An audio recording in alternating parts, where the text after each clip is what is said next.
la fábrica de ídolos. Abran su Biblia en el libro del Éxodo, capítulo 20, versículo del 1 al 4. Tengamos en cuenta lo siguiente: este es el primer mandamiento del Decálogo o de los 10 mandamientos. Y siempre que Dios dice, busca, ¿qué? Primero el reino de Dios y su justicia, y lo demás te estará dado por añadidura. El hecho que este mandamiento sea el primero implica ya de por medio la naturaleza de su importancia y la profundidad de su conocimiento que vamos a descubrir en esta mañana. Y habló Dios todas estas palabras diciendo: yo soy Jehová tu Dios, que te saqué de la tierra de Egipto, de casa de servidumbre. No tendrás dioses ajenos delante de mí. No te harás imagen ni ninguna semejanza de lo que esté arriba en el cielo, ni abajo en la tierra, ni en las aguas debajo de la tierra. No te inclinarás a ellas ni las honrarás, porque yo soy Jehová tu Dios, fuerte, celoso, que visito la maldad de los padres sobre los hijos hasta la tercera y cuarta generación de los que me aborrecen, y hago misericordia a millares, y los que me aman y guardan mis mandamientos. Es increíble que la mayor parte de las personas todavía, de que esto se escribió hace cientos de siglos, sigan creyendo que un ídolo es nada más una estatua o algo que tenemos ahí fabricado en la casa. Y aunque es verdad que estos son ídolos, esto es mucho más profundo de lo que nos podemos imaginar. Y vamos a comenzar a profundizar en esto de una forma maravillosa, con la ayuda, desde luego, del Espíritu de Dios. Es increíble que después de que empezó la crisis económica mundial, a mediados del 2008, cuando cayó la bolsa de valores 777 puntos, se comenzó a producir la serie de suicidios, una serie trágica de suicidios de personas que habían sido no millonarias, billonarias y trillonarias. Escuchen esto: el director financiero de Freddie Mac, de la Federal Home Loan Mortgage Corporation, se ahorcó en su sótano. El director general de Sheldon Good, compañía de subastas inmobiliarias de Estados Unidos, se pegó un tiro en la cabeza sentado detrás de su carro Jaguar deportivo rojo. Un director financiero francés que había invertido la capital o su capital de muchas familias reales europeas y que perdió en esta bolsa 1.400 millones de dólares debido al fraude de Bernard Madoff Ponzi, se cortó las venas y falleció en su despacho de Madison Avenue. Un alto ejecutivo danés que trabajaba para el banco HSBC se ahorcó en el armario de su ropero en su suite de un hotel Knightsbridge en Londres, que costaba 500 libras la noche. Cuando un directivo de la compañía Bear Stearns se enteró que no lo iban a contratar en JP Morgan Chase y que había absorbido su compañía en bancarrota, tomó una sobredosis de drogas y se aventó desde el piso número 29, donde estaba su oficina. No cabe duda, como dijo un famoso escritor, que existe una extraña melancolía que invade a los habitantes de los Estados Unidos, aún en medio de la abundancia. ¿Por qué? Porque continúan millones de seres humanos, no solamente en Estados Unidos, sino en el mundo entero, tratando de encontrar su propósito, su éxito. Si no llego a ser notario, si no llego a ser licenciado, si no triunfo en los deportes, si no soy la primera Miss Universo del mundo, si no alcanzo la cima entonces no tiene mi vida ningún propósito ni ningún significado. Ahora bien, existe una grandísima diferencia entre la tristeza y la desesperación. Por ejemplo, la tristeza es un dolor que existe, hay maneras de aliviarlo, como el consuelo familiar, o etcétera, etcétera. Pero la desesperación es inconsolable. ¿Por qué? Porque nace de perder algo esencial. Una persona desesperada es una persona que ha llegado a un rincón en su vida que dice, si no tengo eso, entonces no tengo ningún sentido en mi vida. Si esa persona me abandonó o si se fue mi esposo, algo en lo cual tú hayas centrado la razón de tu existencia y lo pierdas, se convierte en una desesperación. Y se fue mi novia, y se fue mi novio, y se cayó mi casa, y perdí mi empleo. Cualquier cosa en la que pongamos todo nuestro ser, nuestros sentimientos, nuestras emociones y la razón de nuestra existencia, es un ídolo. Es un ídolo. ¿Cuál es entonces la razón de esta melancolía que invade nuestra sociedad y que se ha convertido en una desesperación? Para encontrar hombres ejecutivos, como les acabo de mencionar, que ¿quién pudiera negar cuando ellos llegaron a la cúspide? Millonarios, trillonarios, ejecutivos de compañías, de bancos, triunfaron en el área de la tecnología, de la ciencia, etcétera, etcétera. Cualquiera podría decir, pero esas personas, nadie puede ver el corazón más que Dios.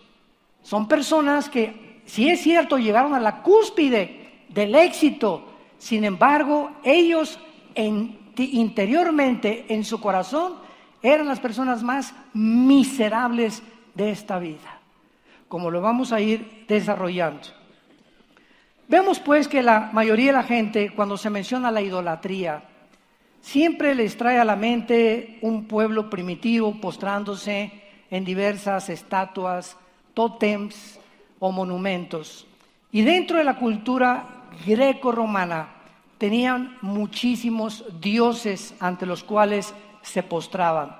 En el capítulo 17 de los Hechos, cuando Pablo llega a Atenas, la cuna de la filosofía y del pensamiento intelectual de la época de oro de los griegos, que los romanos absorbieron el helenismo, vemos nosotros que el más famoso de ellos era un filósofo de los que comenzaban a discipular a los estoicos y a todos los que estaban buscando la razón, que cuando Pablo llega a Atenas ve un monumento inmenso de los filósofos que decía al Dios desconocido.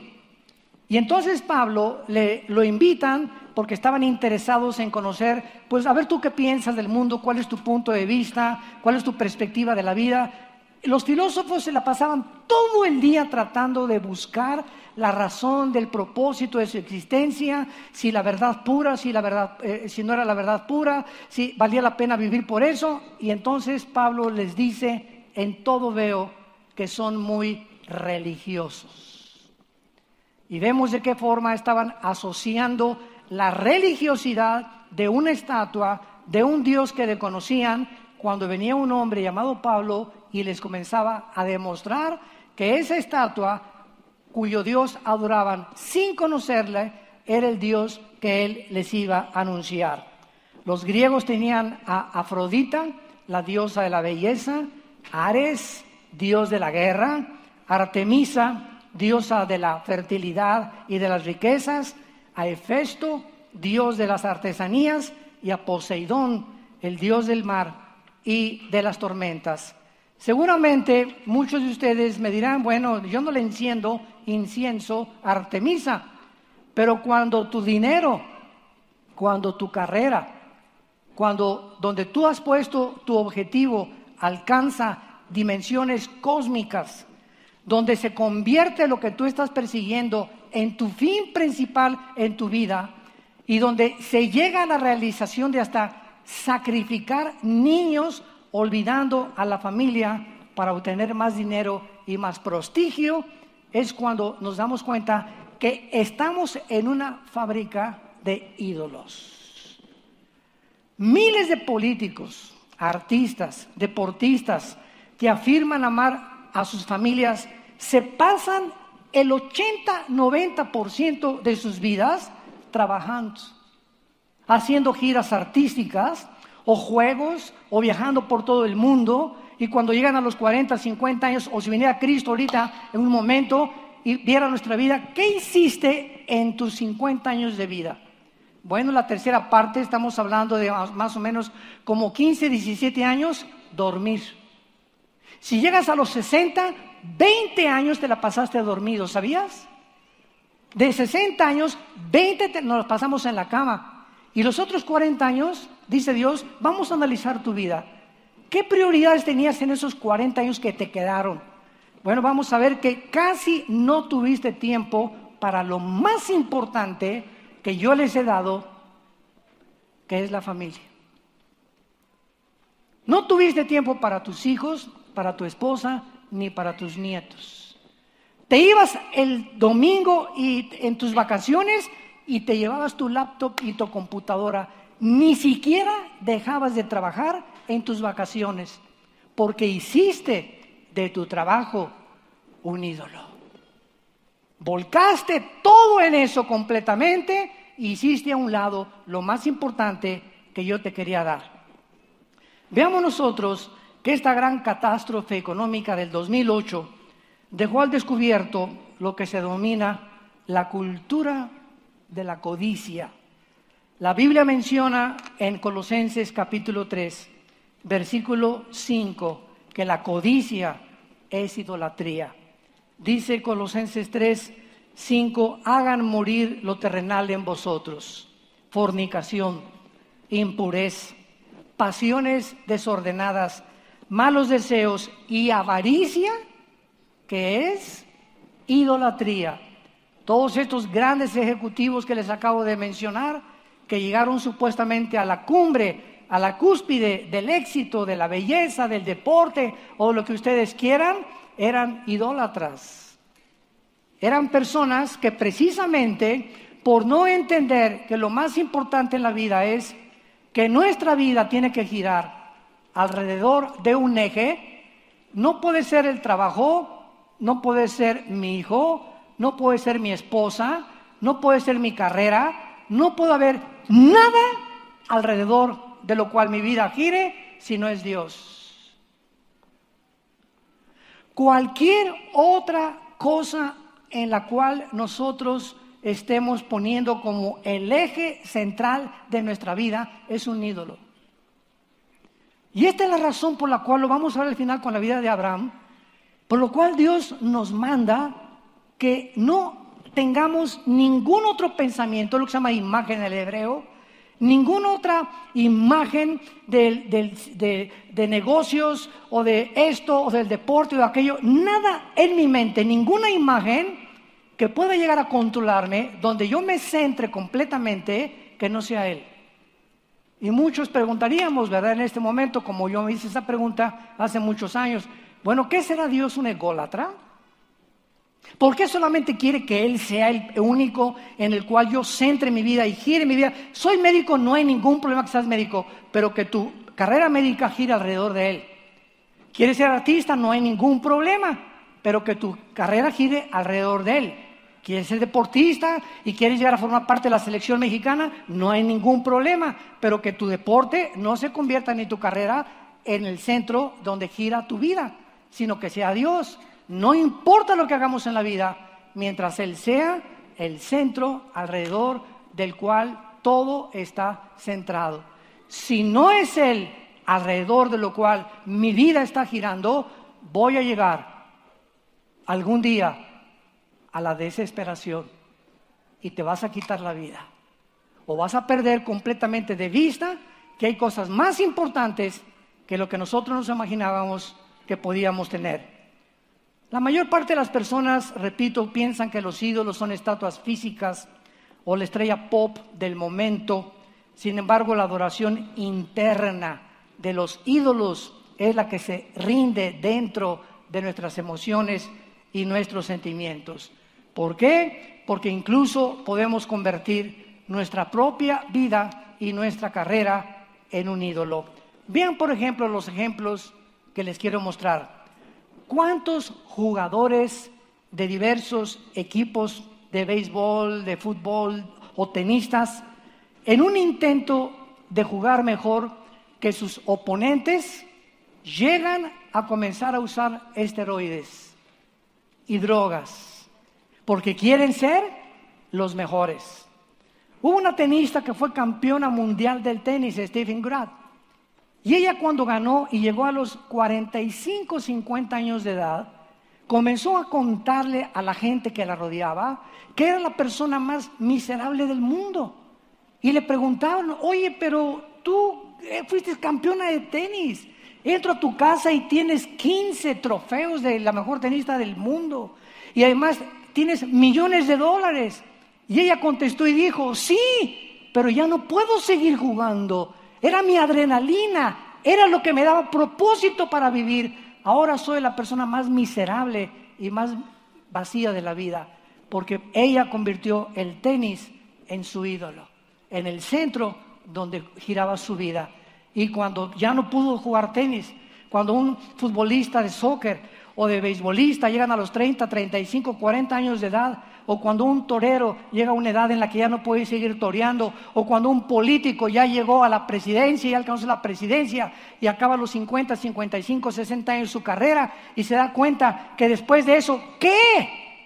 ¿Ahora qué persigues? Ya tuviste todo. Es que me siento mal porque quiero seguir siendo político, quiero seguir figurando. Y fue lo que dijo también la famosa cantante Madonna cuando la entrevistaron en Nueva York. Madonna dijo lo siguiente: es que para mí, cuando yo entro a un espectáculo, necesito la adrenalina del aplauso y de que yo me sienta como una diosa. Y siempre que regreso a mi camerino en la noche de mi hotel o al cuarto de mi hotel, soy la persona más miserable del mundo, porque me he dado cuenta que no puedo vivir sin el aplauso y la adoración de mis fans. ¿Y ahora ella a qué le tiene miedo? Le preguntó la persona que estaba entrevistándola. Y ella contestó, bueno, tengo 55 años de edad. Ella tiene 55 años de edad actualmente. ¿Qué va a hacer cuando llegues a los 60 y ya no tengas a tus fans? Llegan a la desesperación y se suicidan.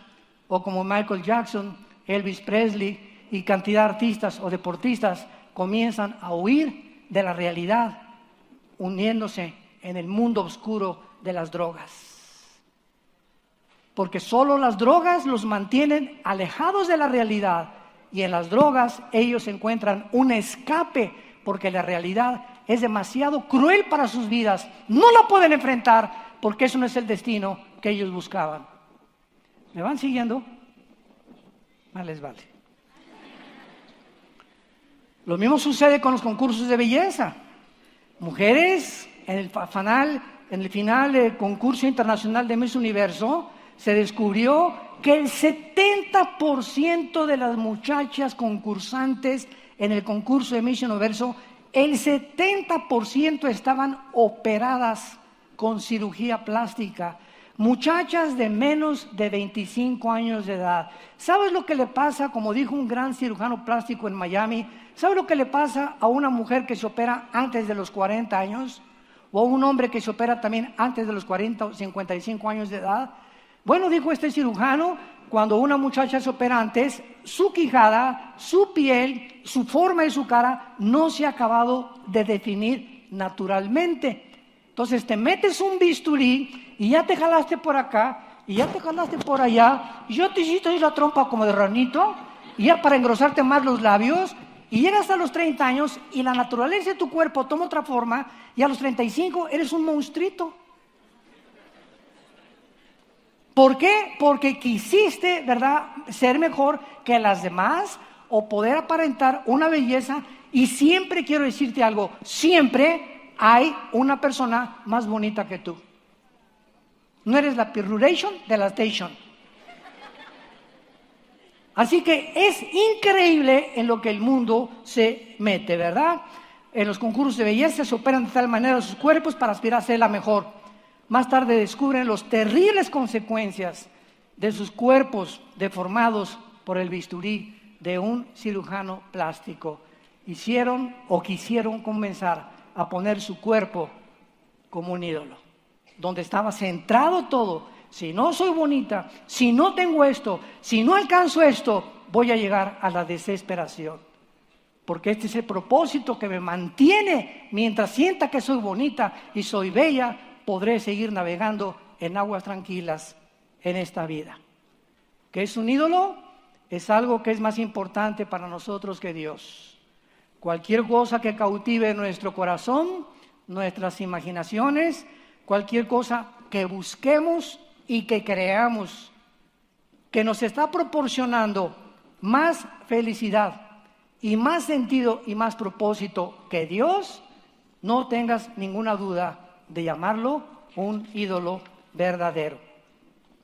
Un ídolo es algo en que invertamos la mayor parte de nuestra pasión, de mi energía, de mis recursos emocionales y económicos. Y puede ser mi carrera, puede ser un hijo, puede ser un esposo, una esposa, un deporte, un noviazgo, mi belleza, el intelecto, una causa política, etcétera, etcétera. Y lo más interesante de esto es que también hay ídolos intelectuales. Escúchenme, estudiantes de filosofía.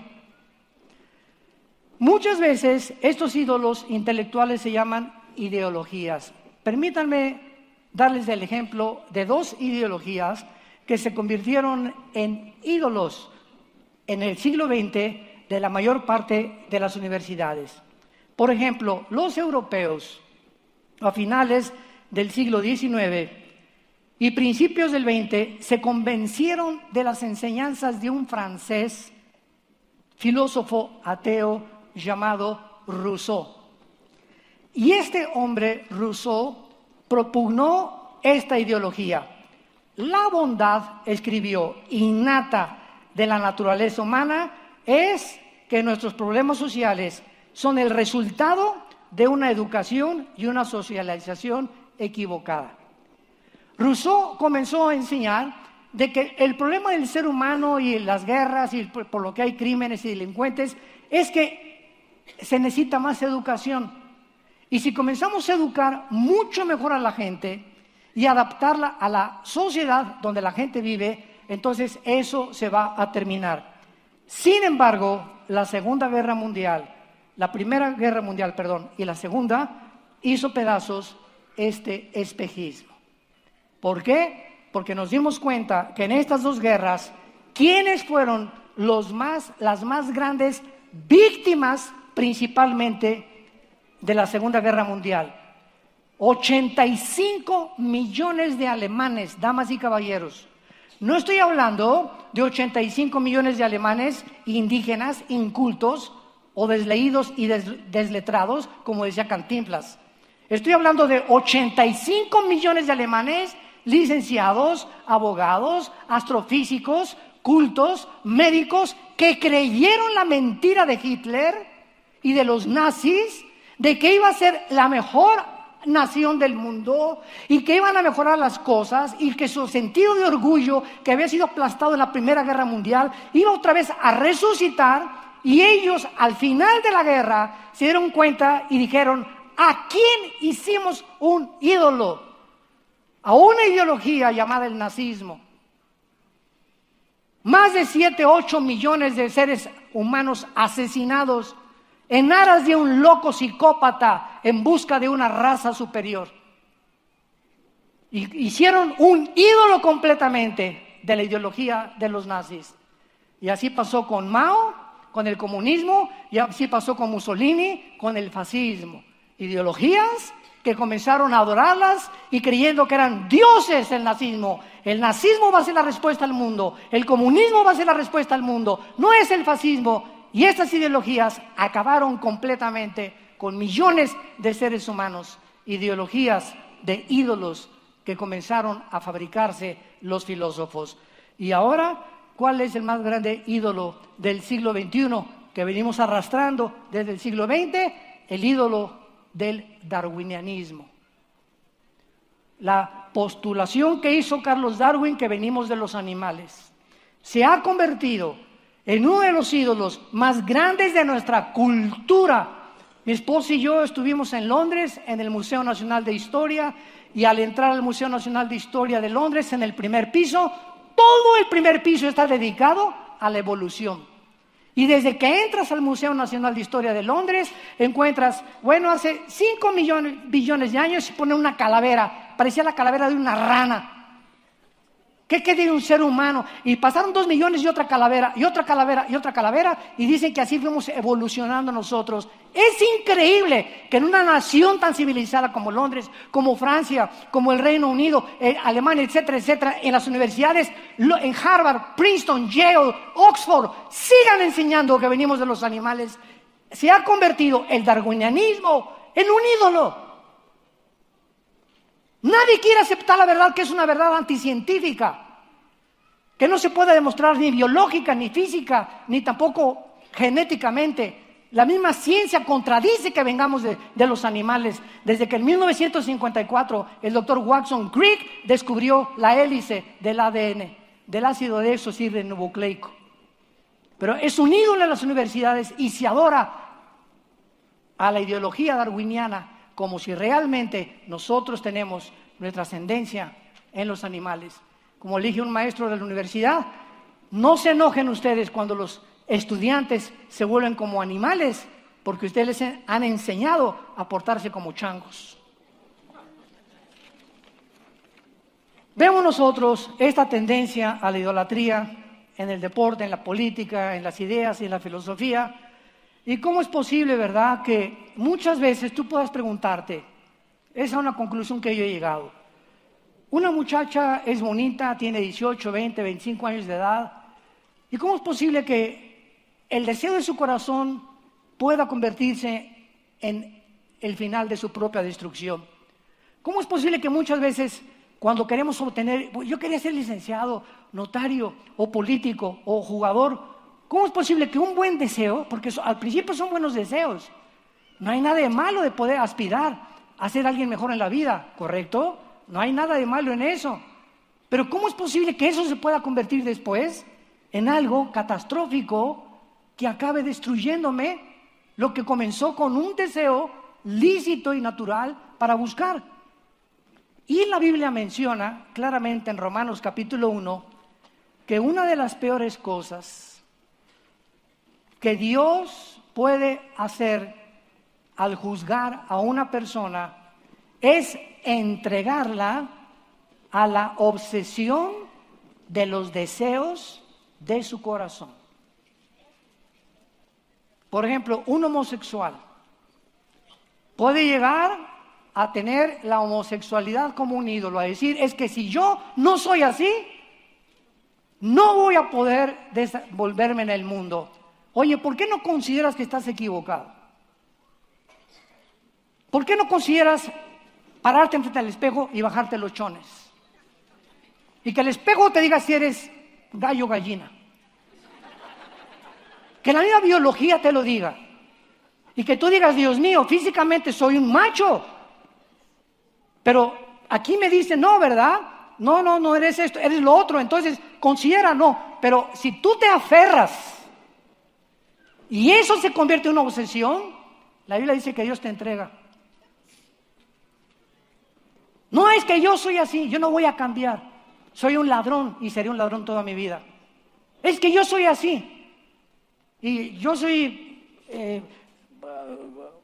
misógino y golpeo a las mujeres. Y así fue mi abuelo, y así fue mi padre, y así voy a seguir siendo yo.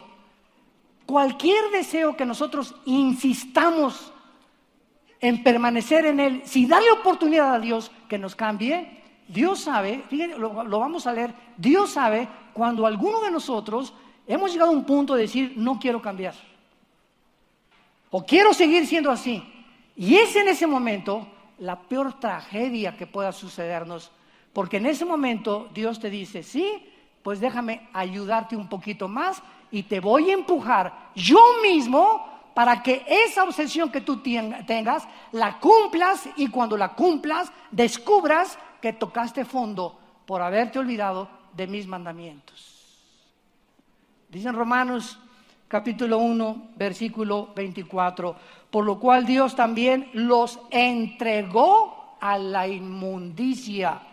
Noten ustedes que es Dios el que empuja, entrega a las personas degeneradas moralmente, que insisten en seguir viviendo unas vidas sórdidas, oscuras, alejadas de la pureza sexual. Y entonces Dios te deja, insistes con la pornografía, pues ahora te voy a empujar para que veas más pornografía y llegues a convertirte como Dundee allá en Florida, que fue el hombre que asesinó a 18 mujeres y que cuando el doctor James Dobson, un psicólogo cristiano, lo fue a entrevistar antes de que lo metieran a la cámara de gases, el doctor Dobson, está la entrevista en internet, le preguntó a este hombre: oye, ¿cómo comenzó tu obsesión por las mujeres?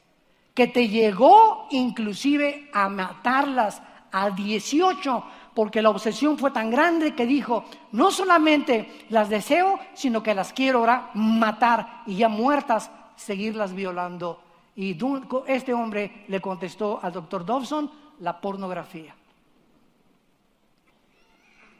La pornografía, que comenzó a los 12 años de este hombre, se comenzó a crecer como un monstruo grandísimo, como un Godzilla, que cuando te das cuenta, el monstruo que traemos dentro nos hace así: yo soy el que mando aquí, ya te di mucha oportunidad, se acabaron tus puertas de salida, ahora yo te voy a comer.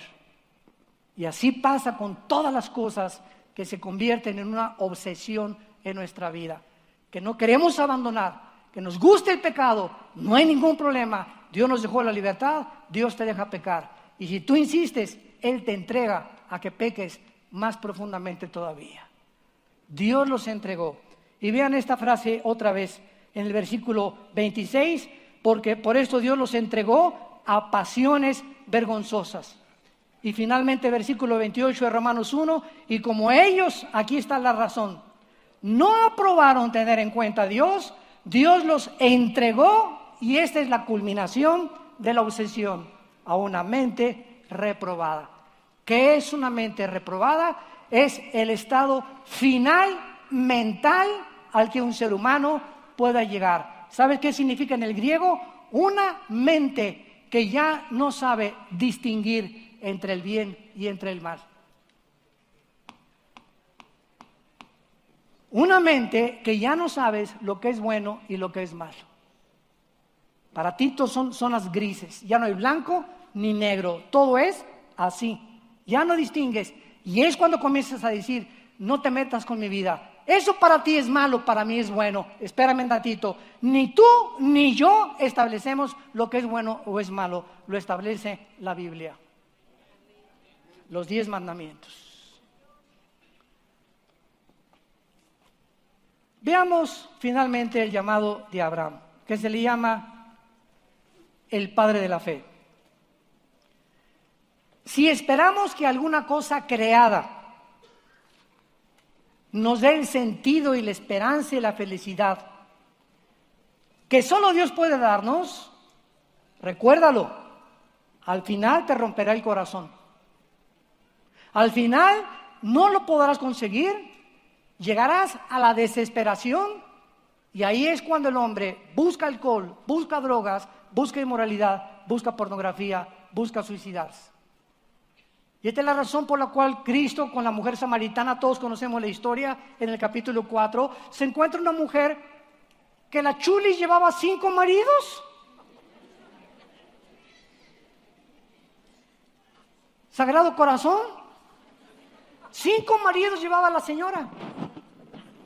Cristo, sin embargo, es increíble, ¿verdad? La bondad y la misericordia de Dios. Al mismo tiempo era ignorante. ¿Cuál es el problema de esta muchacha? Era una mujer que estaba, escuchen esto, estaba centrando su vida o estaba creyendo que si encontraba al hombre, al Rambo preferido que podría hacerla feliz, lo iba a encontrar. Y buscó a Pancho Pistolas, buscó a Carlos, buscó a Pencho, buscó a fulano de tal, al Pirruration, buscó a todos, y con todos fracasó, porque ella era una mujer como muchas mujeres que están creyendo que existe el hombre perfecto. Y busquen uno, o hombres también que llevan 3 o 4 mujeres, artistas, deportistas, porque siempre están buscando, hay alguien mejor, hay alguien más guapo, hay alguien más rico, alguien más bonita, alguien no está tan gordita, encuentro muchas mejores. Y además si tengo el dinero y el poder y la influencia, ¿por qué no me voy a dar ese gusto? Dicen muchos rabo verdes. Y es la búsqueda insaciable de una mentira. Y por eso Jesús le dijo, mujer, de esta agua vas a volver a tener sed. No hay un hombre que te haga feliz, no hay una mujer que nos haga feliz, no hay un hijo que nos podamos centrar en él para que nos haga feliz, no hay una hija, no hay una carrera, no hay nada en el mundo que nos rodea en donde podamos buscar la fuente de la felicidad. Es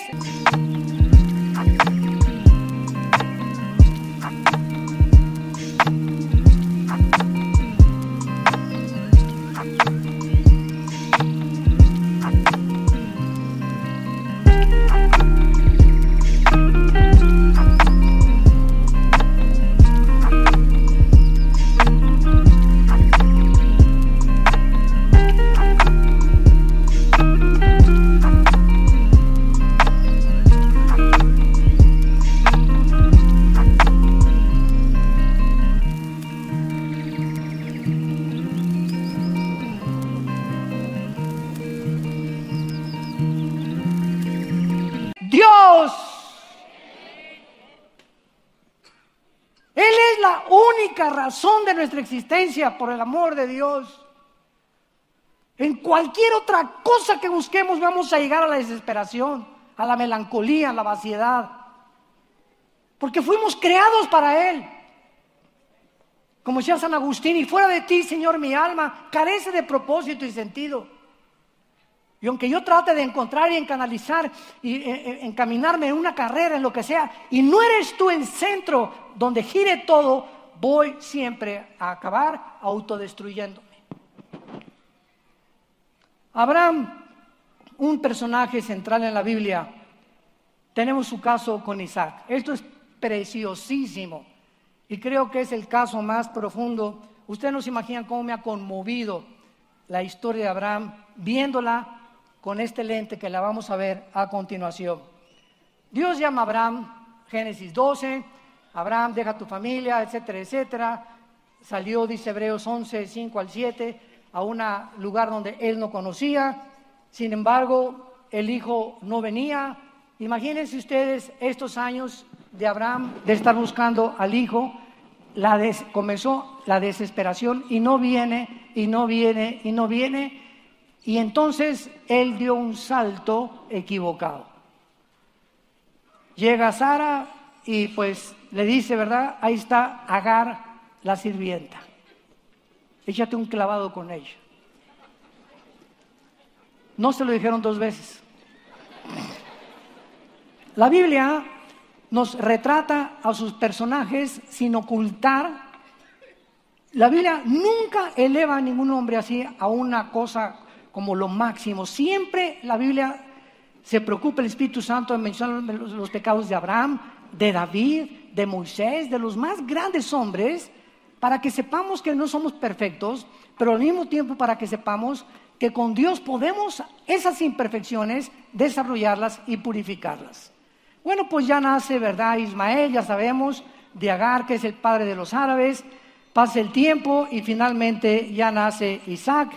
Y entonces Abraham comienza a desarrollar una relación padre-hijo con Isaac y encuentra, ¿verdad?, que Isaac era ese deseo, propósito, razón por lo cual él estuvo esperando tanto día y sin que Abraham se hubiera dado cuenta.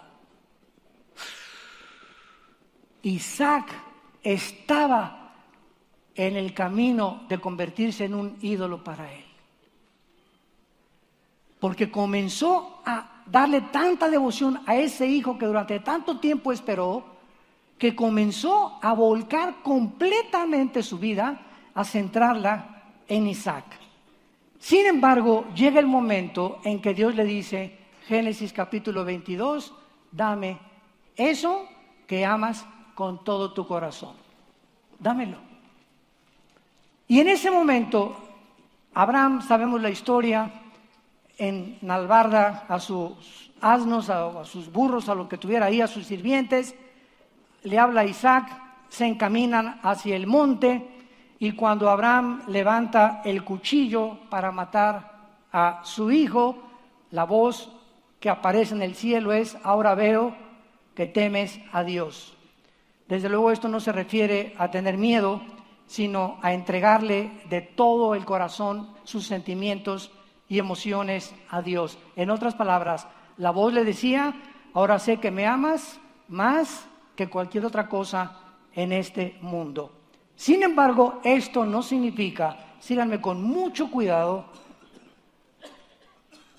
esto no significa que Dios intentaba averiguar que Abraham le amaba, porque Él conoce las intenciones del corazón. Más bien, Dios estaba atravesando a Abraham en esta prueba de modo que Él pudiera purificar la idolatría de su corazón. Dios sabía que si no intervenía a tiempo en la vida de Abraham, Isaac iba a acabar convirtiéndose en un ídolo en su vida. Y él tenía que pasar la prueba más grande, la purificación de la idolatría. Ese era el propósito, no quería el que matara a Isaac. Simplemente evitar, por el amor tan grande que Dios le tenía a Abraham, de que se convirtiera él en un ídolo, su propio hijo de él. ¿Por qué? Vean ustedes qué cosa más tremenda. Si Dios no hubiera intervenido y no le hubiera pedido a Isaac que sacrificara a su hijo, Abraham habría acabado consintiendo a Isaac más que cualquier otra cosa. Y cuando una persona consiente a alguien o a un hijo demasiado, entonces se muestra furioso, cruel y tal vez violento cuando el hijo decepciona. ¿No es verdad? ¿Por qué? Porque los ídolos esclavizan. Los ídolos esclavizan. El amor y éxito de Isaac se hubiera convertido en la única meta y alegría de Abraham.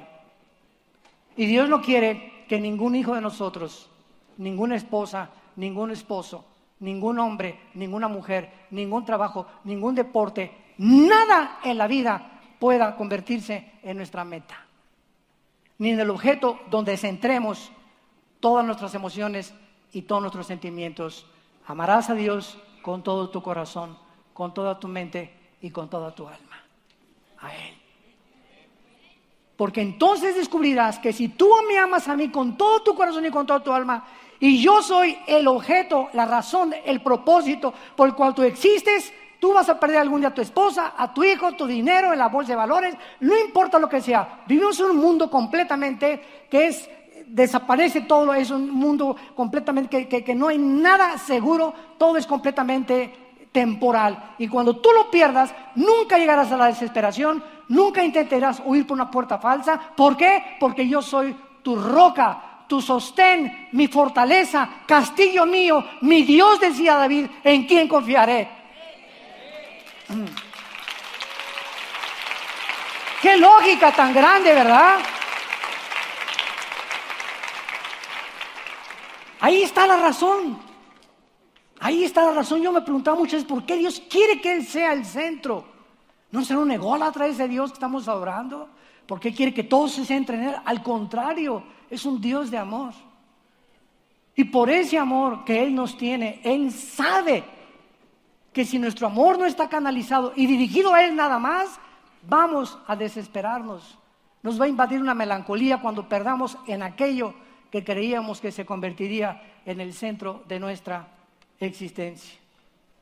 Ahora es increíble que después, cuando comenzó Abraham a acercarse a Isaac y a Isaac tirado ahí en el altar para ser sacrificado, la enorme diferencia fue cuando Cristo, 2000 años después, en el mismo monte Moriah, donde Abraham iba a sacrificar a su hijo, en el mismo monte, 2000 años después, Jesús gritó: Dios mío, ¿por qué me has desamparado? Y ahí no hubo una voz que le contestara y que muriera por nosotros. Nadie le contestó a Jesús. En lugar de esto, el Padre pagó el precio con su silencio. Y ahora nosotros, al saber esto, podemos contemplar el sacrificio de su Hijo y decirnos: Padre, si tú no perdonaste a tu Hijo, ahora yo sé que me amas porque no has negado a tu Hijo a mi vida.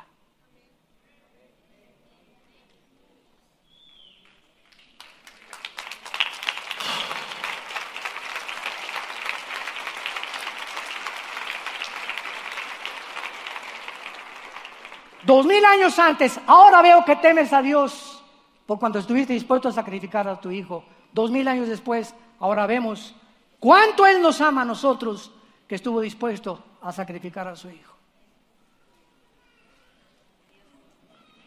Dice en Romanos 8, al que no escatimó a su Hijo, sino que lo entregó por todos nosotros, ¿cómo no nos dará todas las cosas si nosotros se las pedimos?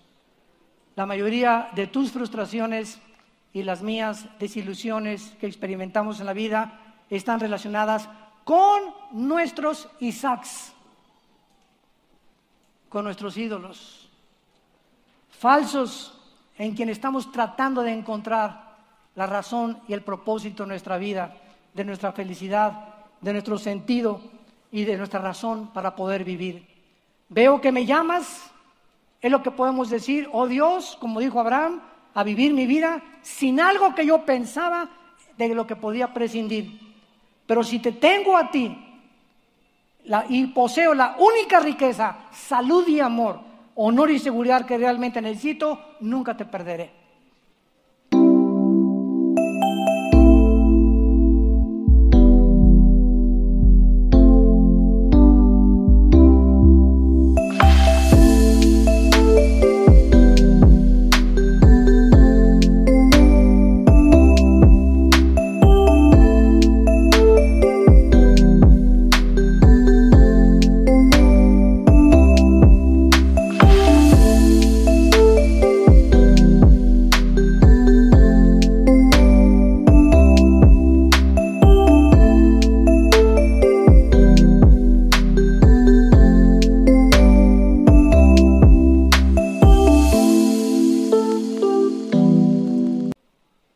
Entonces no tengamos miedo cuando perdamos algo en esta vida, porque si es el centro de tu vida, te hundes junto con lo que perdiste. Recuerdo hace muchos años aquí en Satélite, estaba dando un estudio bíblico en una casa de una señora muy rica, y recuerdo que cuando yo iba entrando al estudio tenía un jarrón chino como de ese tamaño que le había costado en aquel tiempo, me dijo que como $25,000. Y cuando yo entré, un gato brincó y lo tumbó. ¿Saben ustedes que después de que la señora vio que se cayó el jarrón chino, vino la ambulancia por ella? Le tuvieron que proporcionar oxígeno. Le dieron 2 ataques al corazón en menos de una semana, porque ella no podía creer que había el gato destruido su jarrón chino.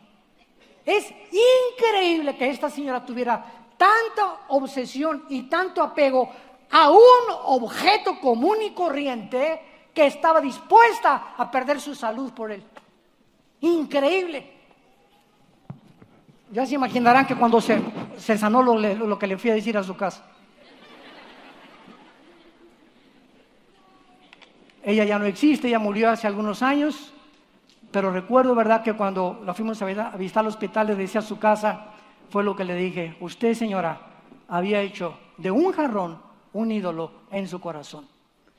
Y cuando ese ídolo desapareció, me dijo: ¿pero por qué un ídolo? Porque demostró que cuando usted lo perdió, estaba dispuesta usted o a punto de perder su propia vida por él. Le causó tanto dolor que estuvo a punto de perder su vida por algo que había perdido. Toda esta lista de hombres millonarios que les mencioné tenían tanto puesto su vida y centrado sus vidas en el dinero, que cuando perdieron todo por lo cual habían vivido y trabajado y entregado, desapareció, su vida no tenía propósito ni sentido para seguir viviendo. Gracias a Dios que Pablo dijo, ¿verdad? Filipenses 4, porque estoy acostumbrado a vivir sin tener nada y tener en abundancia.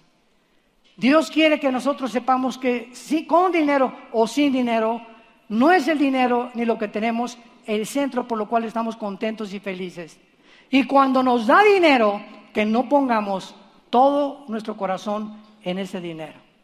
Porque Dios deshace como polilla, como lo hizo con estos millonarios, lo más apreciado del ser humano. Aprendamos a que sin tener dinero y teniendo dinero, todo lo podemos en Cristo que nos fortalece. Él es nuestra roca, Él es nuestra sustancia, Él es nuestro Salvador. Te damos gracias, Señor. Te bendecimos, Jesús, porque tú has sido y serás únicamente el centro total de nuestra adoración. Oh Dios, me amarán con todo mi corazón, dice el Señor. No tengan ídolos delante de ustedes. No tengan nada, absolutamente nada, ya sea objetos o personas, donde centres tu vida. Soy yo, Jehová tu Dios, que te esfuerzo, que te digo no desmayes, estaré contigo todos los días hasta el final de tu vida. Yo soy tu Dios que te esfuerzo.